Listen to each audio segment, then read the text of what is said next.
دینی خطبات و دینی تقاریر اور اسلامی معلومات کے لیے ہمارے سوشل نیٹ ورک شیخ رفیع اللہ علیوی کو فالو کرنا نہ بھولیں اور اپنے دوست احباب کے ساتھ بھی ضرور شیئر کیجیے۔ السلام علیکم ورحمۃ اللہ وبرکاتہ۔ الحمدللہ کفا وسلام علی عبادہ الذین اصطفیٰ، اما بعد۔ معزز سامعین کرام و مشاہدین عظام، آج کی اس نشست میں میری گفتگو کا موضوع ہے قرآن سیکھنے اور سکھانے کی فضیلت۔ عن عثمان رضی اللہ عنہ عن النبی صلی اللہ علیہ وسلم قال خیرکم من تعلم القرآن وعلمہ، رواہ البخاری۔ حضرت عثمان بن عفان رضی اللہ عنہ سے روایت ہے کہ نبی کریم صلی اللہ علیہ وسلم نے فرمایا کہ تم میں سے بہتر وہ شخص ہے جو قرآن سیکھے اور سکھائے۔ اور حضرت ابو ہریرہ ہی کی روایت ہے، عن ابی ہریرہ رضی اللہ عنہ قال قال رسول اللہ صلی اللہ علیہ وسلم من سلک طریقا یلتمس فیہ علما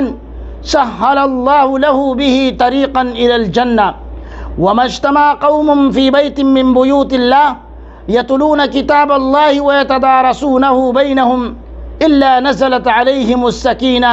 وغشیتہم الرحمہ وحفتہم الملائکہ وذکرہم اللہ فی من عندہ ومن بطأ به عمله لم يسرع به نسبه، رواہ مسلم و ابو داود۔ میرے بھائیو، حضرت ابو ہریرہ رضی اللہ عنہ سے مروی ہے کہ نبی کریم صلی اللہ علیہ وسلم نے فرمایا جو شخص طلب علم کے لیے کسی راستے پر چلا تو اللہ تعالیٰ اس کے لیے جنت کا راستہ آسان کر دیتا ہے، اور جب بھی لوگ اللہ تعالیٰ کے گھروں مسجدوں میں سے کسی گھر میں جمع ہوتے ہیں، اللہ تعالیٰ کی کتاب کی تلاوت کرتے ہیں اور آپس میں اسے سیکھتے سکھاتے ہیں، تو ان لوگوں پر سکون و اطمینان نازل ہوتا ہے، رحمت الہی انہیں ڈھانپ لیتی ہے، فرشتے پر باندھ کر ان پر چھائے رہتے ہیں، اور اللہ تعالیٰ ملائے اعلیٰ کے فرشتوں میں ان کا ذکر کرتا ہے، اور جس شخص کے اعمال اس کے پیچھے کر دیں اس کا نسب اسے آگے نہیں بڑھا سکتا۔